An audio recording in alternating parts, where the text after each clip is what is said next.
Bom dia, igreja. A graça e a paz do nosso Senhor e Salvador Jesus Cristo.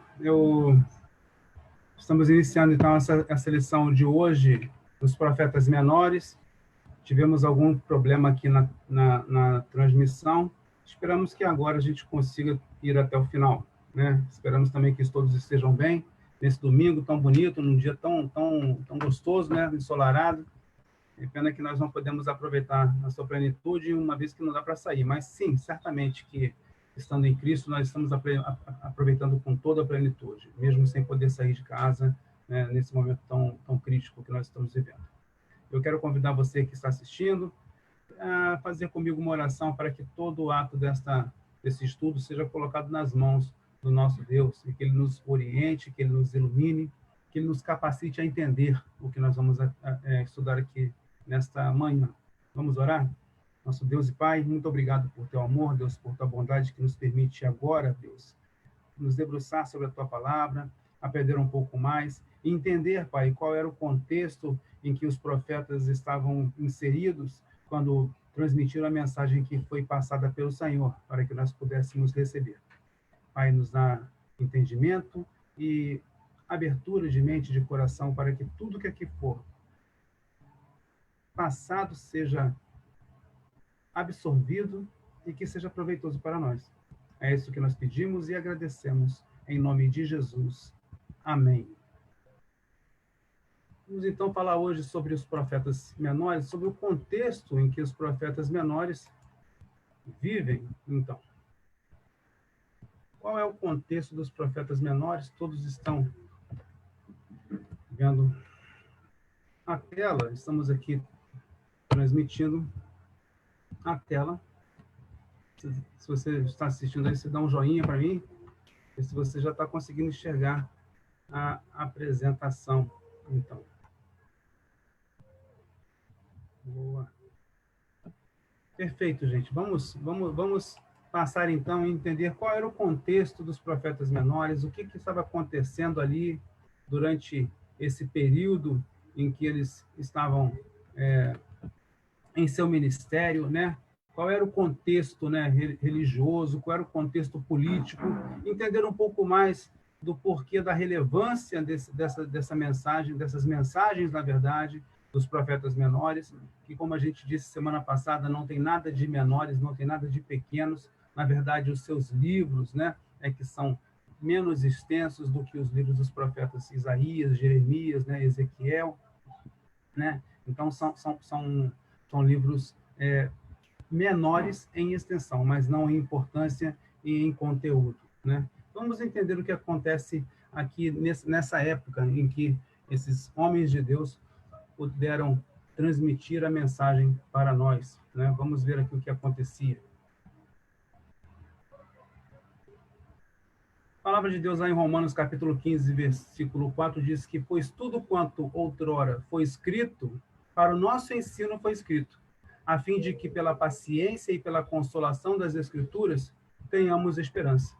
Então você vê como que essa mensagem ela chegou até nós hoje, e é tão difícil a gente pegar a nossa Bíblia e encontrar com facilidade os profetas menores. Como eu mostrei semana passada, são poucas páginas que eles ocupam realmente no texto sagrado, e muitas vezes durante uma leitura pública existe um pouco de dificuldade em se encontrar esses livros, né? Então a gente precisa debruçar um pouco mais sobre essa palavra tão abençoadora para as nossas vidas, né? Então, como disse aqui, né, o apóstolo Paulo na sua carta aos Romanos, que elas foram escritas para nosso ensino e que nós possamos, então, ter esperança, né, pela paciência e pela consolação das Escrituras.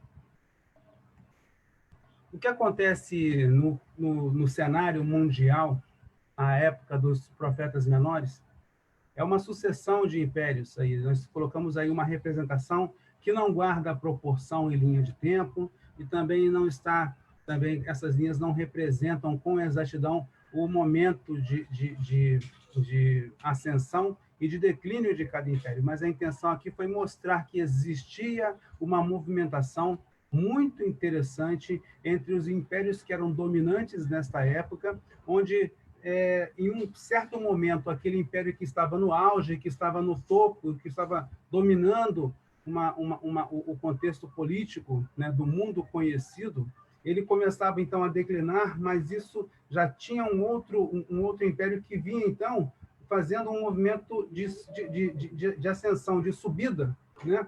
E, então, eles faziam um revezamento, uma sucessão. Tive aí o primeiro império mais proeminente foi o Império Egípcio, né?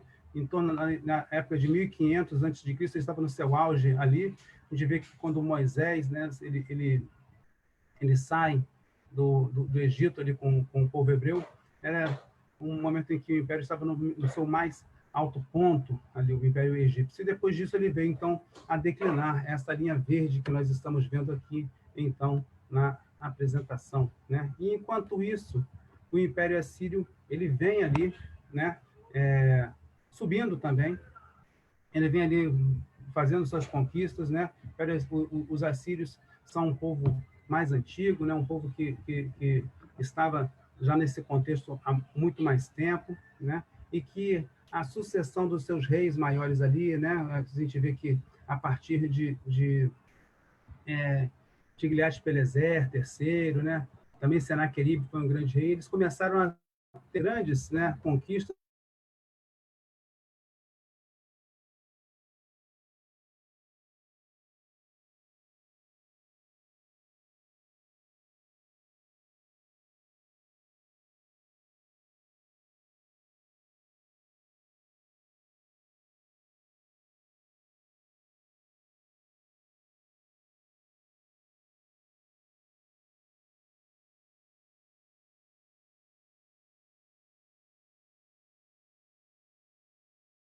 Falar, se aí aqui, essa linha azul que nós estamos vendo aqui. Logo em seguida também, o Império Babilônico, após Nabucodonosor, começa a ter um declínio também, e o Império Persa, ele então se coloca, né, como o império dominante dessa época aqui, em torno de 550. Então, o Império Persa, que é essa linha aqui, roxo aqui, né, roxo aqui, ele então chega no seu auge. Então, a gente vê que existe sempre um movimento de subida e de descida, que os impérios eles não se constituem, né, como uma realidade permanente.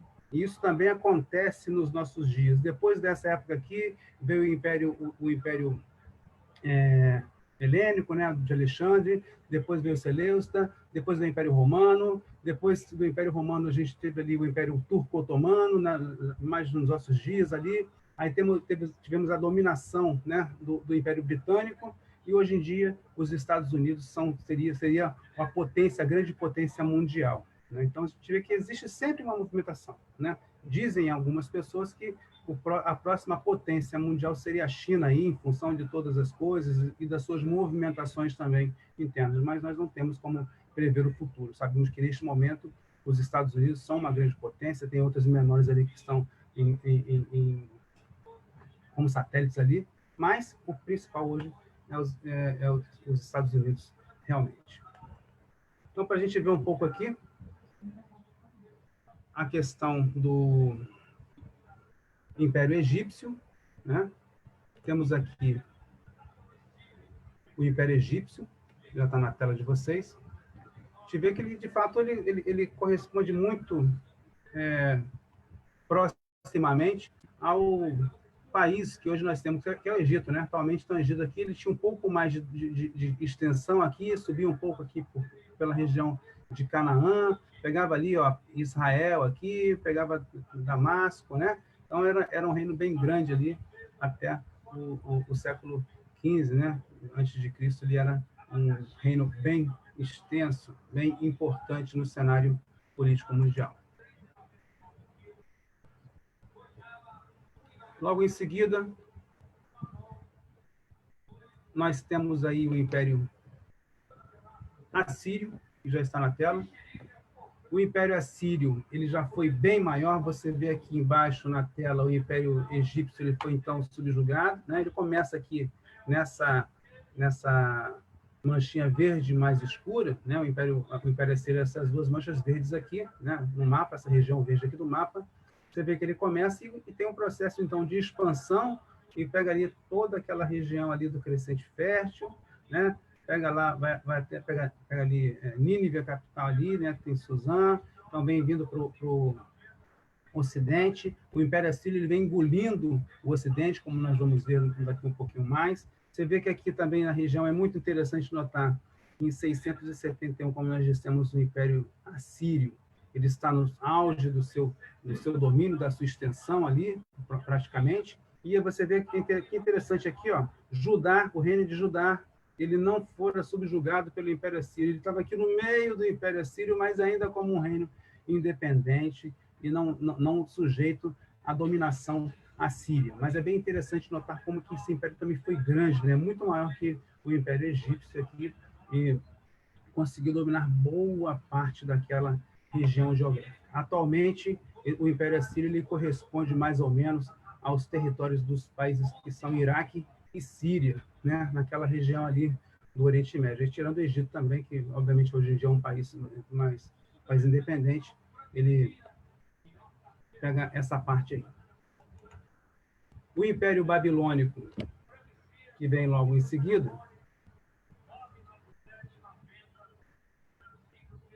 ele já não foi tão grande quanto o Império Assírio, né? Ele já não foi tão grande assim, mas ele conseguiu, né? Por conta de que o Império Assírio começou a se desfazer, ele começou a ter algumas revoltas em partes deles ali. Então, o Egito foi o primeiro que se libertou. Aqui, nós vemos aqui, o Egito não fez parte do Império Babilônico, né? Aqui, o pessoal da região da Média, aqui, os Medos aqui, né? Eles também, né? Medo, Pérsia, aqui, ó. Então, Média, a Pérsia, né? Também não faziam parte do Império Babilônico, porque também foram regiões que se libertaram do domínio assírio, né? Mas a Babilônia, ela conseguiu um pouco mais de extensão também. A gente vê aqui na região também da Judéia ali, né?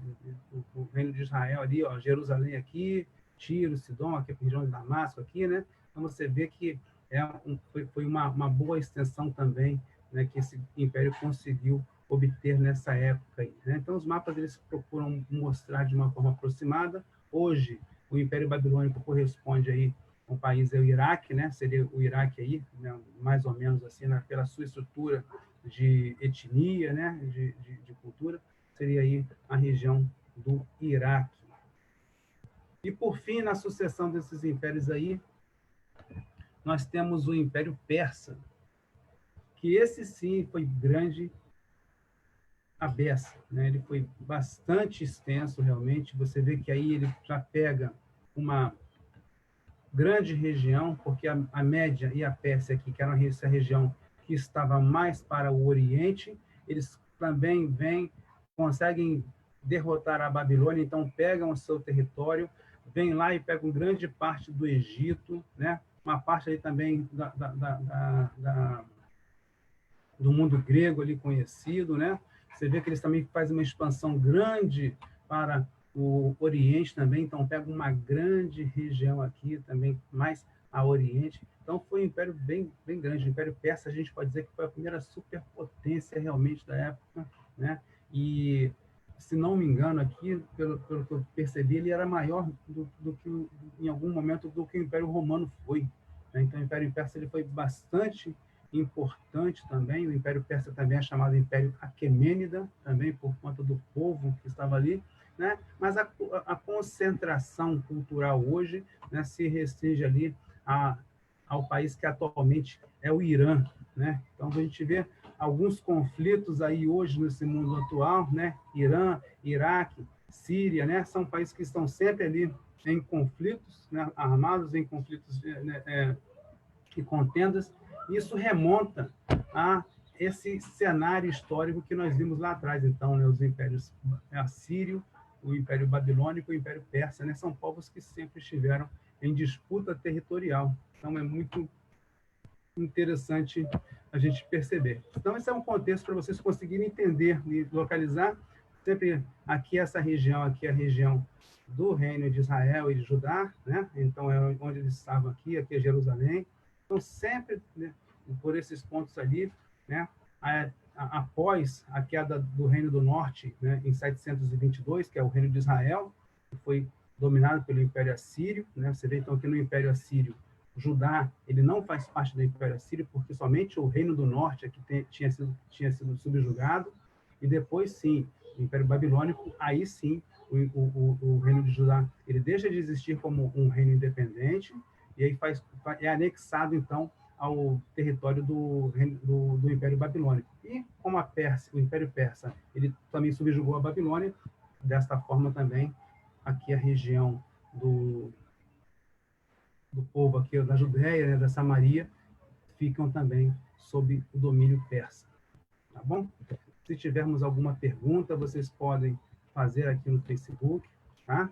Se vocês tiverem alguma dúvida, tiverem algum comentário, podem fazer. Se quiser entrar também na sala aí no Zoom, pode entrar também, pode falar com a gente ao vivo aqui. E é bom que as pessoas também ouvem a sua voz aí, né? Então, de repente, é interessante você também entrar no Zoom, se você tiver esse desejo, essa possibilidade, é bem legal para a gente poder ter uma aula participativa, né, da forma que a gente gosta de fazer. Né? Então, se você quiser entrar, não deixe de fazer também.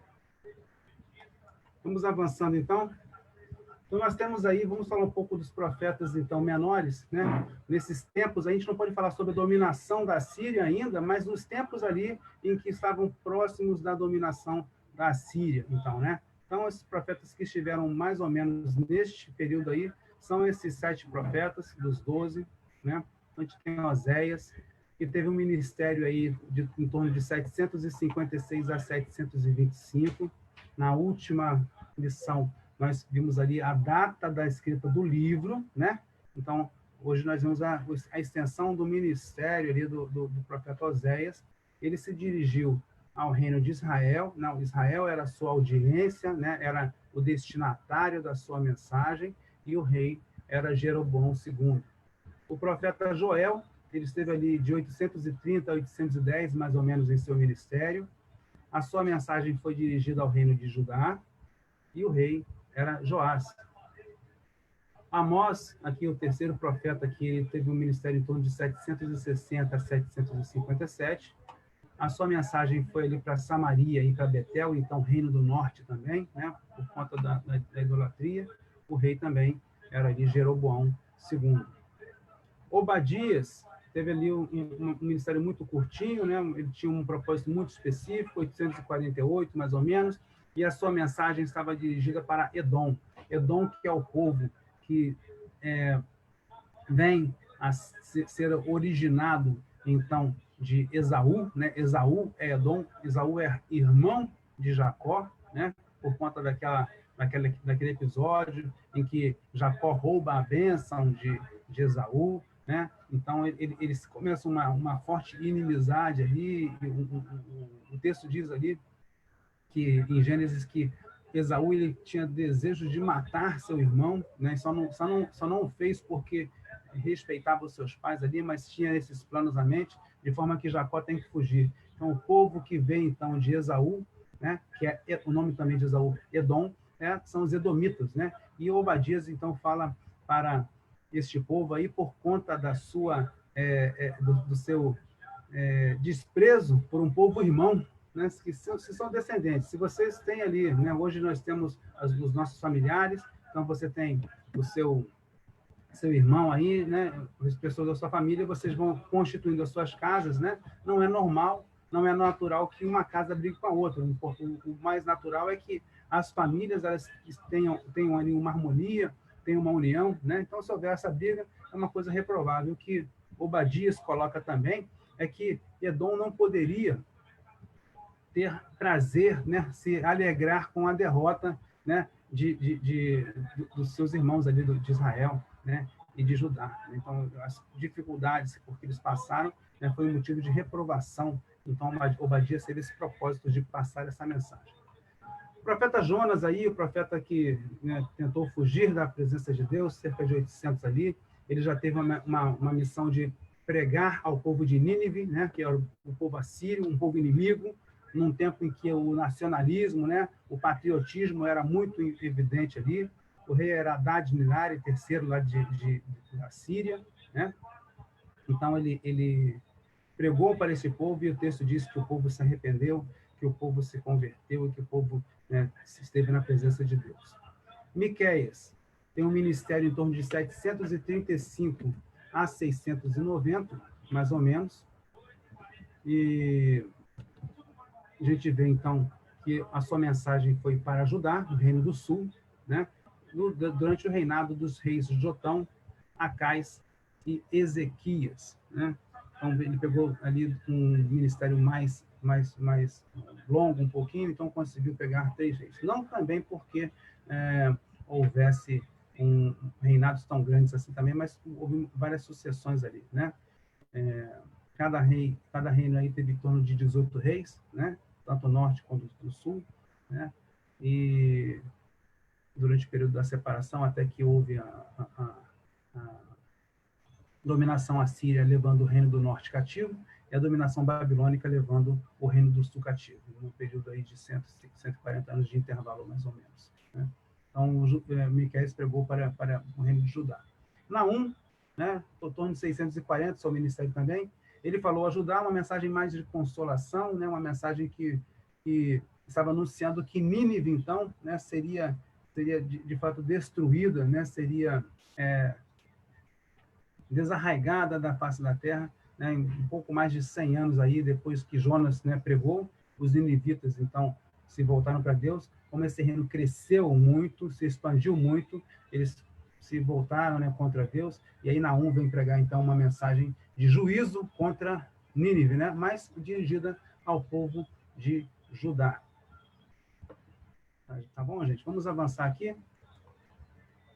Vamos falar um pouco dos cenários, então, desses profetas, né? O que acontecia no cenário político e no cenário religioso, né? Para cada um destes profetas aí. Então, primeiro é Oséias, né?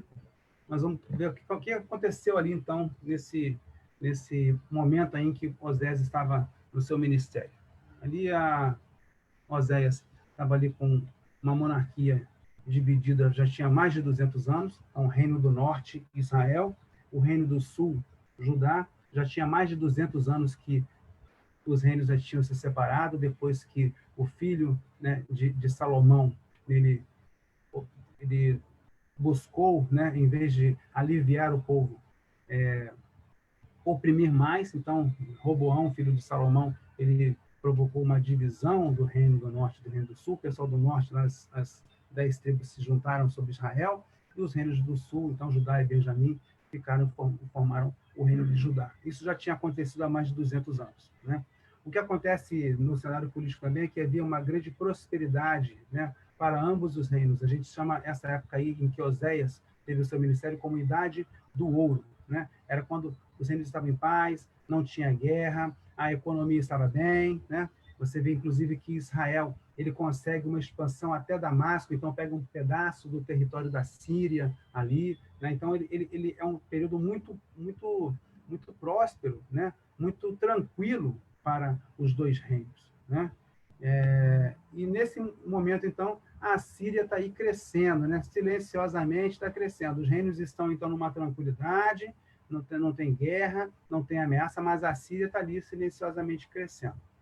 No campo religioso, o que acontece é que existe aí, nesta época de Oséias, maior declínio religioso e moral de Israel. É interessante notar isso, então, como que a prosperidade material, como a tranquilidade, né, econômica, política, ela não quer dizer que as pessoas, por este motivo, vão se voltar para Deus. Então, Israel, o reino do norte, estava no momento de maior declínio religioso. Era vergonhoso o que estava acontecendo ali.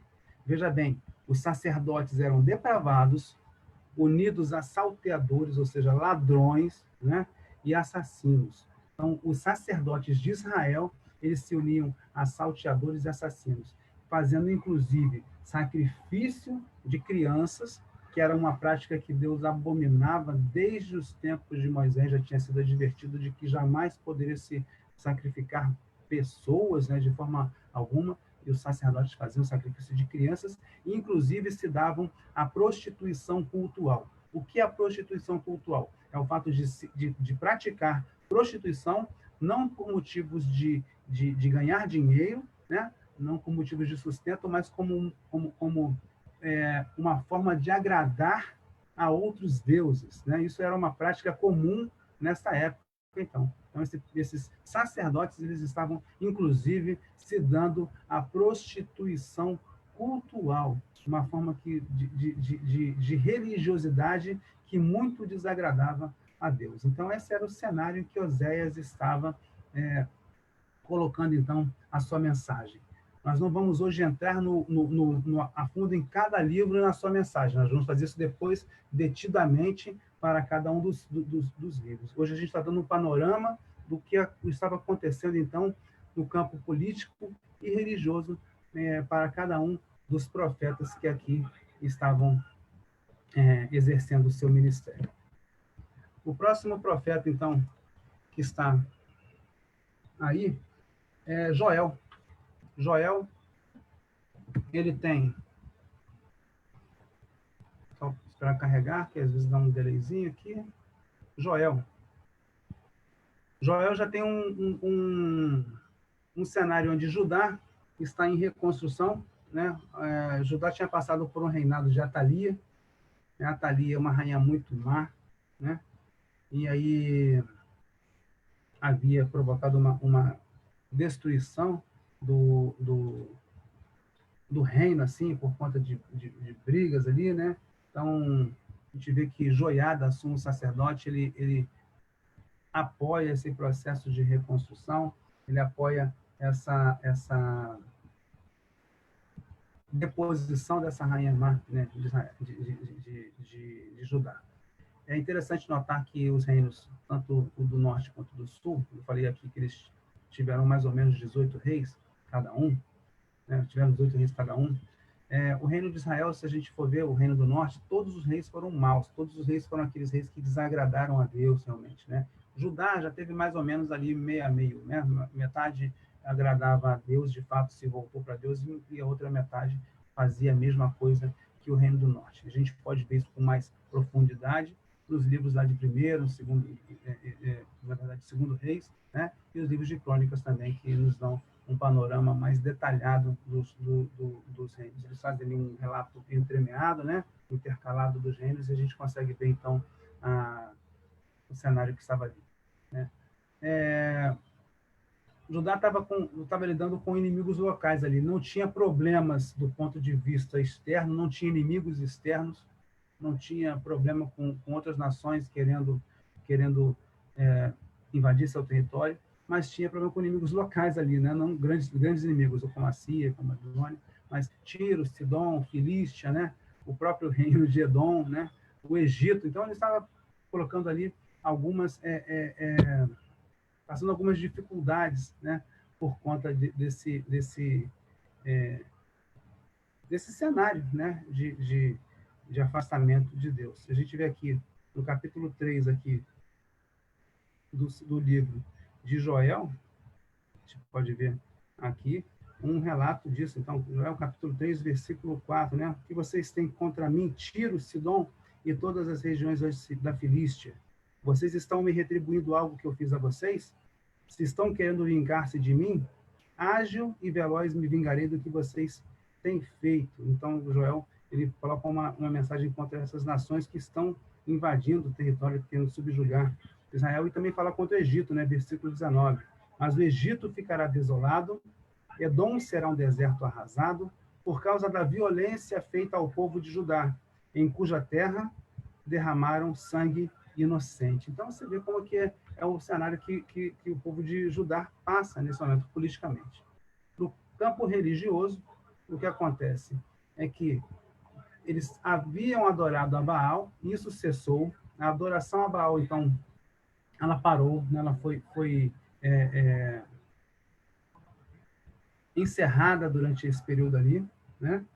E o que acontece é que, infelizmente, o fato de não adorarem a Baal, que era um deus estranho, provocou neles uma santidade verdadeira. Então, eles pararam de adorar Baal, mas a santidade não era verdadeira. Eles tinham, na verdade, um espírito de indiferença com Deus. Olha, então, o que acontecia com esse povo. Por que Joel foi levantado para pregar, né, a este povo? Por conta dessa indiferença que o povo tinha em relação a Deus. Não adorava outro Deus, mas também não se voltava para Deus com quebrantamento, né, com entrega. É muito triste realmente perceber uma coisa dessas, né? Obviamente que isso gerou aí um julgamento de Deus, né? Houve aí gafanhotos, estiagem, a invasão de inimigos aí, que já falou, Tiro, Sidom, né, Filístia, Egito, gerou uma prova de julgamento de Deus por conta, então, dessa indiferença com que eles tratavam o único Deus. O próximo profeta é Amós. A gente vê aqui Amós.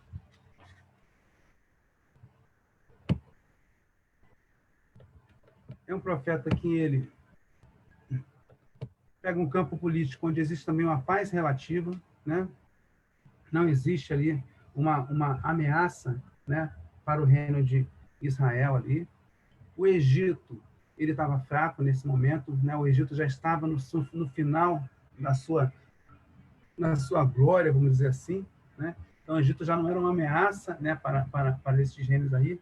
Lembrando que Amós, ele profetizou ao reino de Israel, ao reino do norte. Então, quer dizer, o Egito, né, ele poderia até pegar rapidamente e afetar o reino de Israel, mas estava fraco já. E a Síria não era uma ameaça ainda. A Síria não estava naquele momento. Estava naquele momento, então, que Israel, que o Egito estava caindo aqui, mas a Síria ainda estava fazendo aquele movimento de subida. Então, é interessante ver que eles não estavam em ameaça, né? Estavam com uma paz ainda bem relativa nesse momento. E, perdão, a gente vê guerras aí entre Judá e Israel, né? Eles brigam entre eles, então o reino do norte e o reino do sul brigam neles, são brigas de reinos irmãos ali, que na verdade eram um reino só dividido, né? Por conta de interesses aí, né? Políticos e discordâncias, né? Mas depois disso houve também uma prosperidade. Então, eles viveram um momento de que havia guerra, havia contenda com o reino, eles brigavam entre si, mas depois havia uma prosperidade, que era o que eles estavam vivendo. Então, na Idade do Ouro, então, como nós dissemos anteriormente, era um momento que eles estavam tranquilos, né, politicamente. Então, nós vem nesse contexto de pregar a um povo que está numa tranquilidade política, né? Religiosamente falando, eles tinham ali a adoração a um bezerro de ouro em Betel, né? O bezerro de ouro que foi, né, instalado ali por Jeroboão. Eles estavam adorando esse bezerro há 170 anos, né? Então, quer dizer, eles pararam de adorar Baal, mas continuavam adorando a um bezerro de ouro lá, que foi instituído como Deus por Jeroboão. Que coisa triste, né? Para um povo que é o povo de Deus, adorar a outra criatura, né? Uma criação, né? Uma imagem, uma estátua, uma criação, não tem vida. Então, adorar, tá? Esse tipo de coisa assim, né? Cessou de adorar outro Deus, mas continua adorando o objeto, né? Religiosamente havia corrupção, havia desigualdade social, havia opressão aos mais humildes. Os juízes, eles julgavam no sentido estritamente de interesse com o que eles poderiam ganhar, né? Amós, então, é muito enfático na sua mensagem, como nós vamos ver depois, quando estivermos estudando, né, a fundo o livro de Amós, não tão a fundo, mas no sentido de entender o que estava acontecendo. A gente vê que havia realmente uma tristeza ali por conta das pessoas serem oprimidas, né, serem tirados do seu direito. Imagine você entrar com uma ação na justiça, estar certo, né, tem a posição correta, e quando chega lá, o juiz ele vai julgar não pela justiça, mas pelo quem pode pagar mais, quem pode aferir vantagens para ele. Então, eles vendiam sentenças. O que acontecia é que os juízes, na época de Amós, vendiam sentenças, né? É muito triste a gente ver, então, essa questão ali. Então, evidentemente que a mensagem de Amós ela seria relevante nesse contexto aí onde havia uma corrupção generalizada, não somente da classe política, né, mas também dos sacerdotes, né,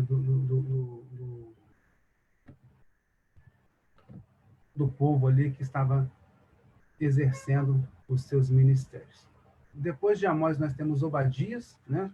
Obadias no cenário político, né? Você vê aí Jeorão é o rei, Jeorão, ele sucede ao seu pai Josafá, em Judá.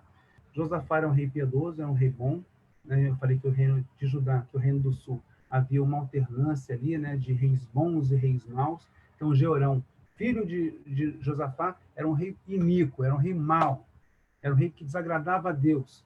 E a filha de Josafá, né, que era um rei piedoso. Né? Ele casou com Atalia, que é a filha de Acabe e Jezabel. Então, você vê que realmente que aliança que ele buscou para ele, Jeorão, né? Casar exatamente com a filha de Acabe e Jezabel.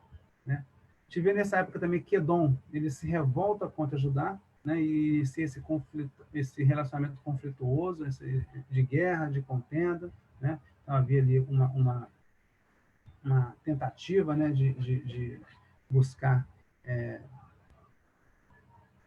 adentrar pelo território de Judá, e também filisteus e árabes, também outros povos, além de se lidar com a situação, filisteus e árabes, eles vão e pilham a casa do rei. Pilhar é tirar, ir lá invadir, roubar as coisas. Você vê, então, que esse cenário aí político, né, é muito favorecido pelo afastamento de Deus. Né? Jeorão, como virou as costas para Deus, a gente pode ver que Deus também vira as costas para Jeorão, vamos dizer assim. Né? Por quê? No campo religioso, o rei ele permitiu o culto a Baal. Então, o culto ele estava né, proibido ali, agora ele permite o culto a Baal. Por quê? Porque a Jezabel era uma rainha má, né, uma rainha que ela adorava Baal. Se ele casou com a Atalia, né, que é filha de Jezabel, então ele já foi influenciado e deixou também com que houvesse um culto a Baal, né, permitido aí durante seu reinado.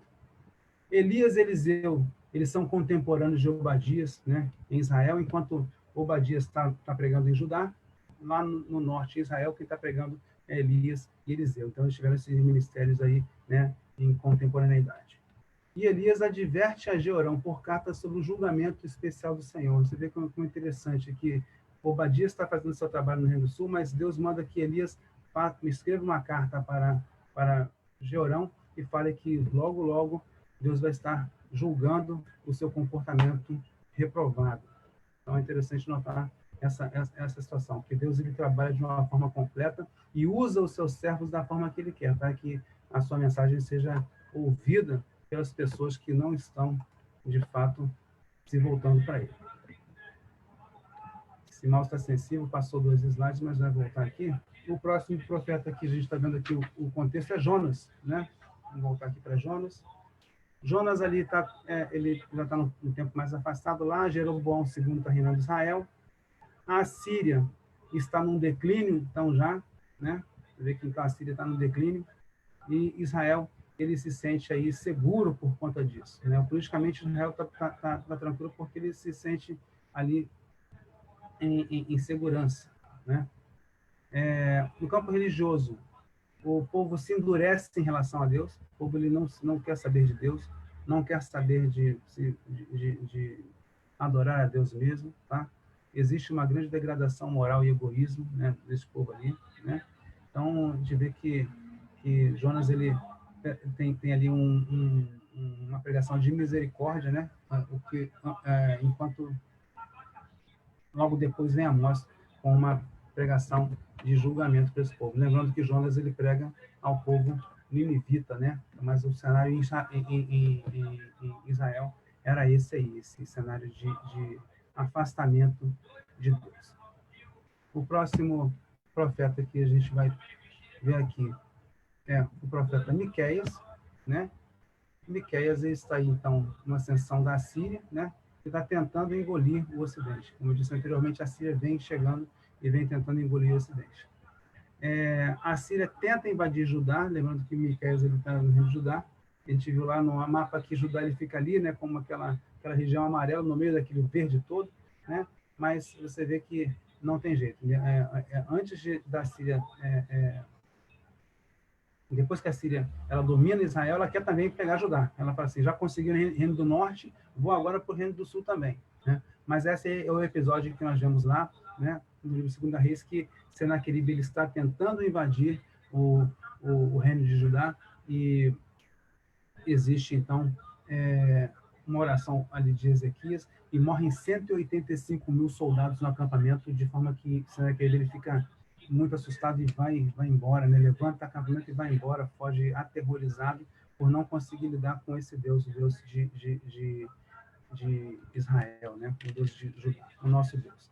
A gente vê que Ezequias ali está fazendo uma aliança, né, com Egito e Babilônia, né? Ele está buscando, né, se garantir em alianças políticas e não, né, confiando na providência, na proteção de Deus. Então, é triste também ver esse cenário, né? No campo religioso, o ministério de Miqueias, ele completa o de Isaías, né, na parte rural de Judá. Você vê, então, que ele está trabalhando esse ponto aqui. Acais, né, que é o rei, ele sacrifica o seu filho mais velho quando é atacado, né,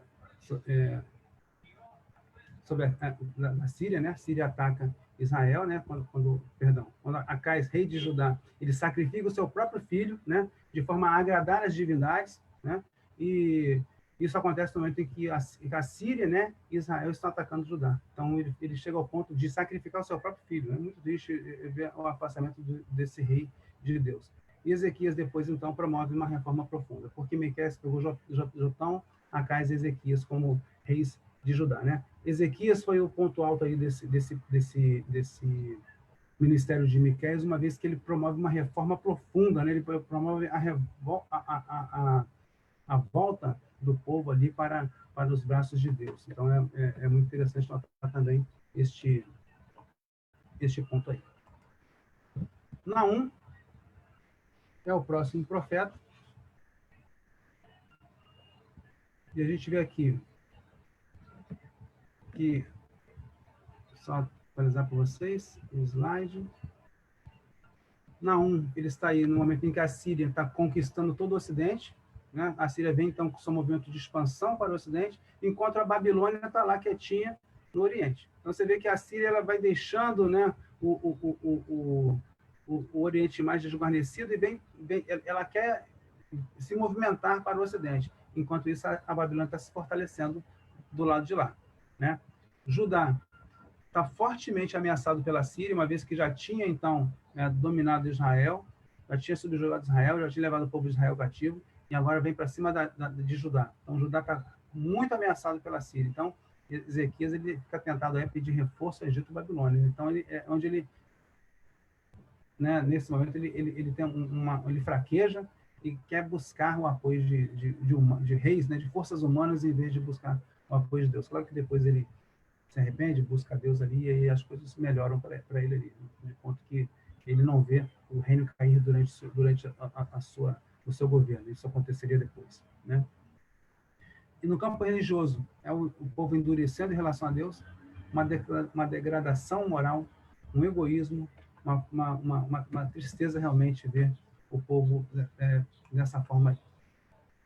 Então, a gente fecha aí a questão dos profetas no tempo da Síria, né?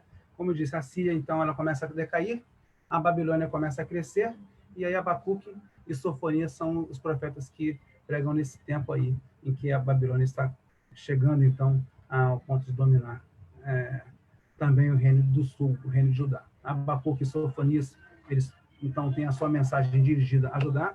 Abacuque, entre 608 e 597 a.C., né? O rei era Jeoaquim, e Sofonias entre 640 e 630, né? Também a Judá. Os reis eram Amon e Josias, tá? Então a gente vê aqui o ministério desses dois profetas aqui. Abacuque, o que aconteceu no tempo de Abacuque aí? No campo político, a Babilônia derrota, né? A Babilônia derrota Nínive e o Egito, né? Tem até um erro aqui. A Babilônia, ela subjugou Nínive em 612 a.C., e o Egito em 605, né, antes de Cristo. Então, a Babilônia ela se coloca, então, como uma nova potência aí dos impérios. Aí. A Síria, então, ela já não é mais aquela potência, e agora sim a Babilônia que tá entrando no topo, né?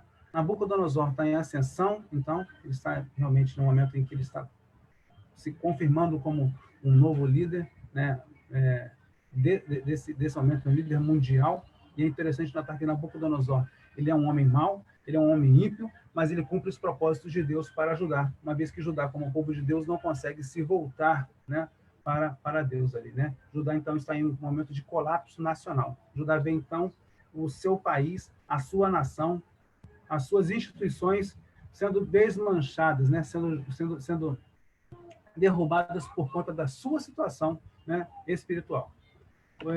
No campo religioso, Abacuque, ele é um contemporâneo de Jeremias, né? Então, ele esteve atuando aí juntamente com Jeremias para esse povo aí, de Judá. E Judá está novamente corrompido, né, após a reforma de Josias, né? Josias fez uma grande reforma, fez o povo se voltar para Deus ali, mas Jeoaquim, né, ele vem ali, né? Josias foi um grande rei, um rei piedoso. Manassés, porém, filho de Josias, a gente pode dizer que foi o pior rei de Judá, né? A gente poderia falar dessa forma. E Joaquim, então, ele vai beber na água de Manassés e, então, faz com que o povo se corrompa realmente, né? O que é fortemente, né, criticado por Jeremias, como também por Abacuque. O segundo profeta desse tempo aí da dominação babilônica aí, né, do tempo do exílio aí, é Sofonias. Sofonias também, né, é um ministério um pouco anterior ao de Abacuque aí, e vem a Síria declinando ainda, né, e Judá como um vassalo da Síria, então, ou seja, ele vê a Síria em declínio, mas Judá, né, como um vassalo da Síria, né. Então, Judá não tinha sido ainda dominada totalmente pela Síria, mas estava ali pagando tributos. Vassalo quer dizer que é um reino que paga tributo. Ele tem sua independência, né? Ele continua existindo como uma nação, continua tendo um rei, mas ele tem que pagar um pedágio, ele tem que pagar um tributo, tem que mandar todos os anos o valor lá para os cofres daquele reino que estava dominando sob a ameaça de deixar de existir como reino. Então, Judá estava nessa situação aí. E foi justamente o que aconteceu.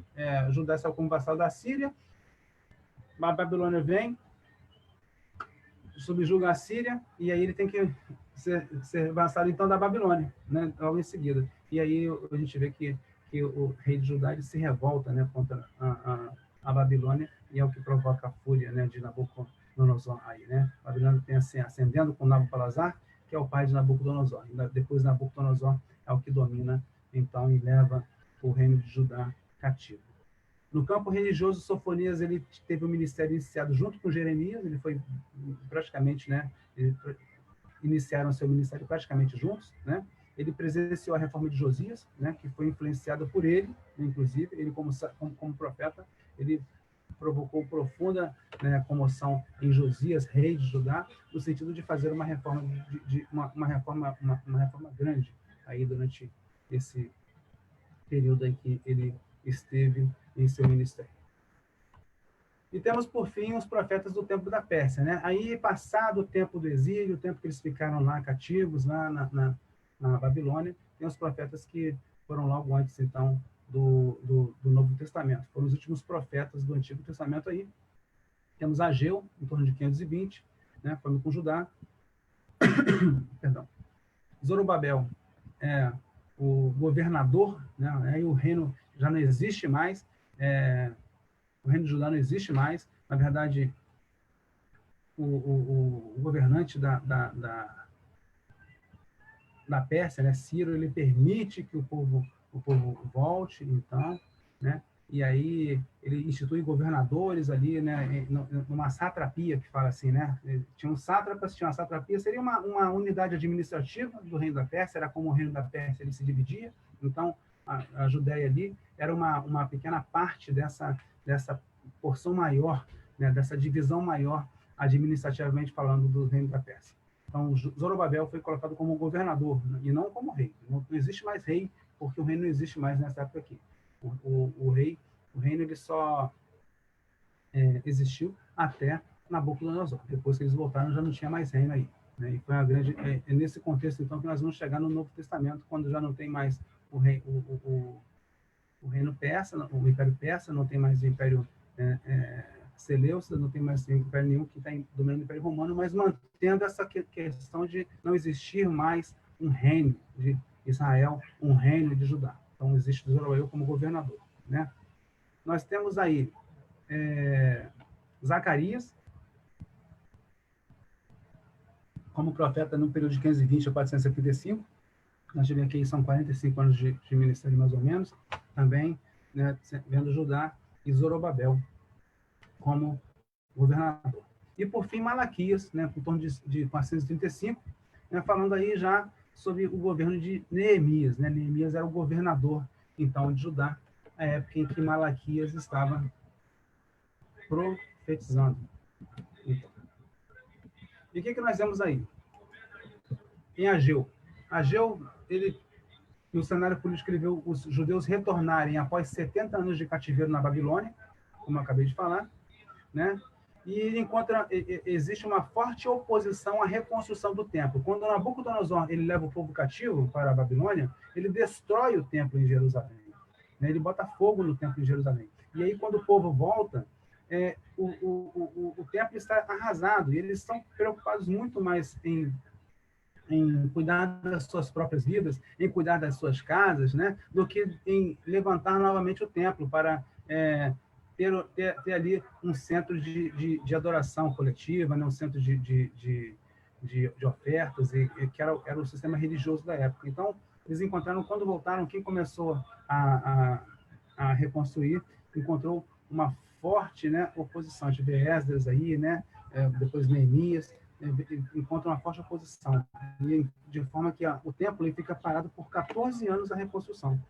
No campo religioso, eles começam a refazer as ofertas, então, né, o sistema de ofertas e sacrifícios que eles faziam ali, né, mas isso foi esfriado pela dificuldade do templo, né, como não tinha o templo ali, né, construído, tudo mais, eles acabaram esfriando um pouco na situação. É interessante isso, o templo é um centro de adoração, né, e é importante que haja o templo ali, mas uma falta de um templo ali, de um templo não era motivo para que eles ficassem esfriados em sua fé.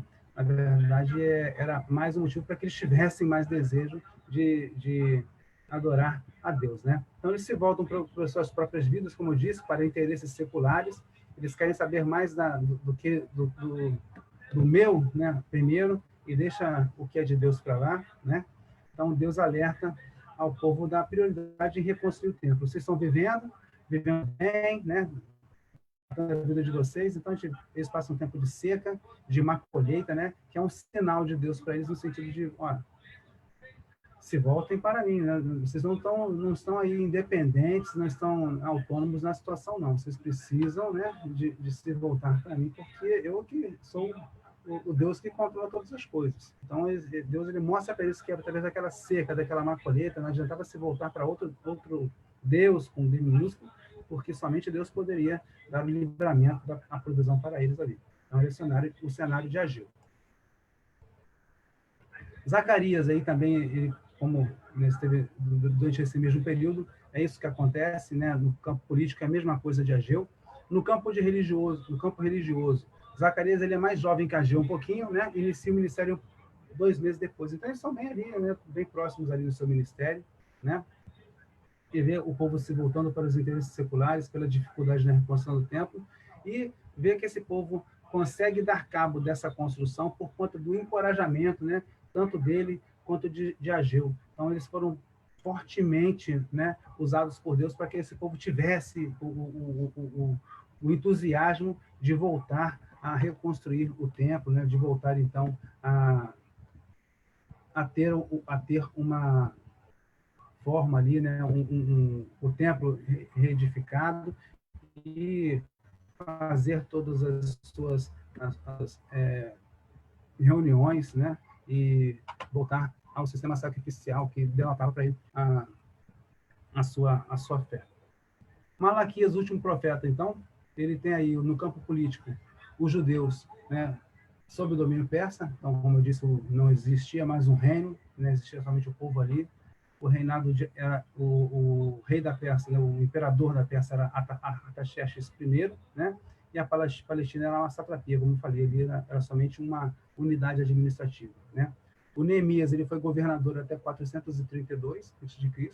Então você vê que politicamente os judeus eles não eram nada relevantes. Eles eram apenas um povo dominado que tinham a oportunidade de viver na sua terra desde que seguissem as orientações, as ordens, as determinações daquele povo que estava dominando ali, né?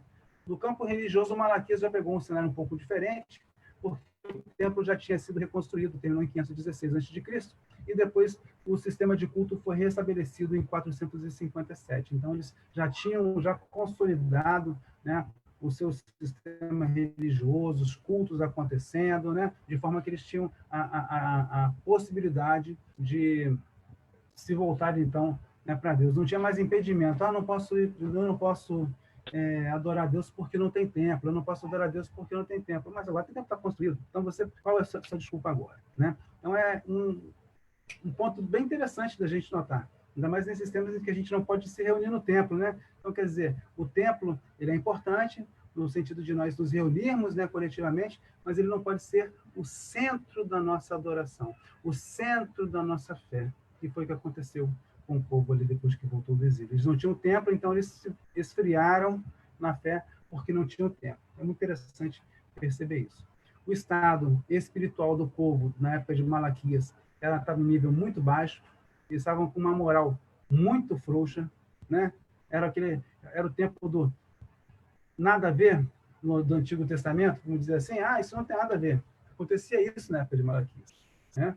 Eles eram infiéis nos dízimos, achavam que dízimo também era uma coisa que não deveria colocar. Você vê que Malaquias ele adverte fortemente ao povo, né? Malaquias 3:10, né? Porque trazia todos os dízimos da casa do tesouro, porque o povo achava que não tinha que devolver dízimo, nada disso.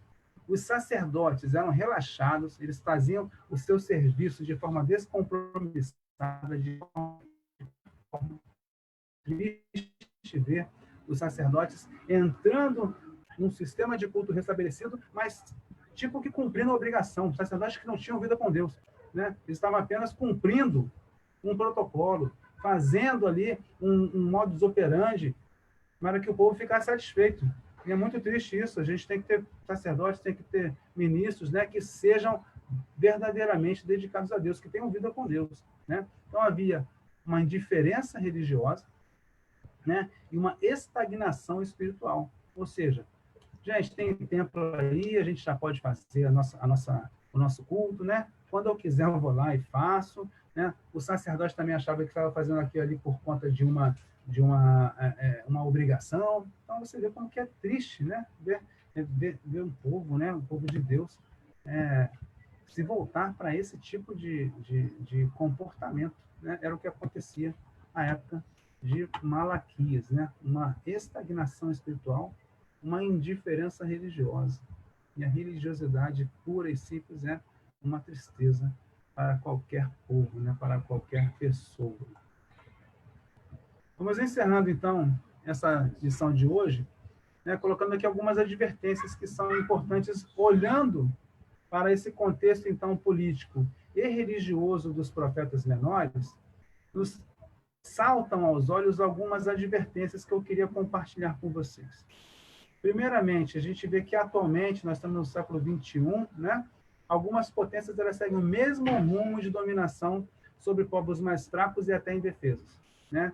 Então, o que fica de alerta é o acerto de contas está próximo, né? Da mesma forma que aconteceu com a Síria, com a Babilônia, com a Pérsia, né? com os helênicos, né? Os seleucidas, com os romanos, né? Deus ele vai agindo soberanamente durante toda a história. Então, essa dominação, essa forma de querer se impor sobre os outros, isso tem dias contados. A gente não tem dúvida nenhuma. Quem governa para todo sempre é somente um, que é Deus. Nenhum governante humano pode dominar para sempre. Só quem pode dominar para sempre é o nosso Deus. Então, sim, o acerto de contas está próximo.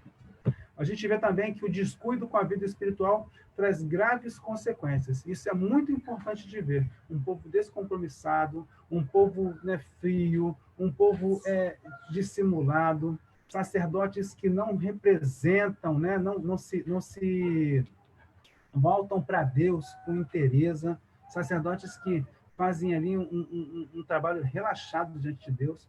A gente está vendo muitas pessoas hoje também, nos nossos dias, da mesma forma, né? Descuidadas da sua vida espiritual, não tem tempo de ler Bíblia, não tem tempo de orar, não tem tempo de ir aos cultos, né? de ir ao templo. A gente chega ao ponto de que as pessoas não têm tempo nem mesmo de assistir uma live, um culto transmitido pela live, dentro de casa.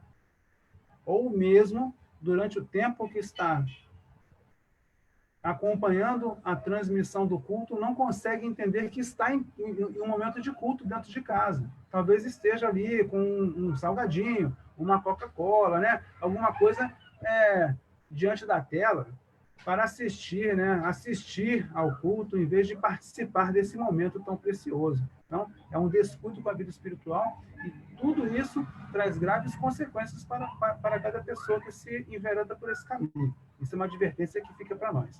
E, por fim, a gente deve perceber que o culto a Deus não é uma rotina vazia. Não é simplesmente cumprir um protocolo. Não é simplesmente seguir um manual. O culto a Deus é uma coisa muito séria, que nós devemos tratar com toda a importância, com toda a prioridade, uma vez que nós fomos criados para adorar a esse Deus. O nosso propósito principal de vida é adorar a Deus. Todas as outras coisas são secundárias diante desse propósito principal que nós temos. Então, não é uma rotina. Eu não vou ao templo para assistir ao culto. Eu vou ao templo para cultuar junto com os meus irmãos. Eu não vou ali para reparar se a música está boa ou está ruim. Eu não vou para reparar se o pastor, né, se o ministro, ele tem uma mensagem eloquente, se ele fala bem, se ele comete erros de português, se às vezes ele esquece a palavra. Eu estou ali para ouvir a palavra de Deus, porque através da mensagem humana, Deus está falando, eu não tenho dúvida nenhuma disso. Se eu não acreditasse nisso, que ministro da palavra seria eu? Eu falo em nome de Deus, não falo em meu nome.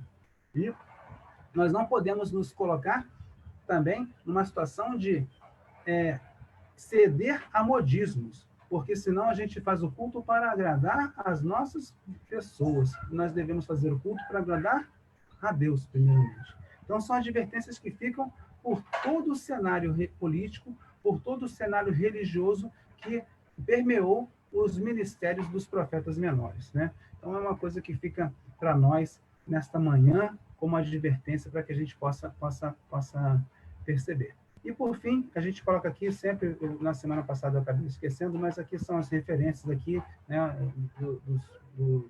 das obras que a gente consulta para poder montar esses slides. É importante a gente colocar, né, que a gente faz consultas, e são esses materiais que a gente está utilizando. Então, a gente está estamos chegando ao final dessa lição, esperando que você tenha tido aproveitamento.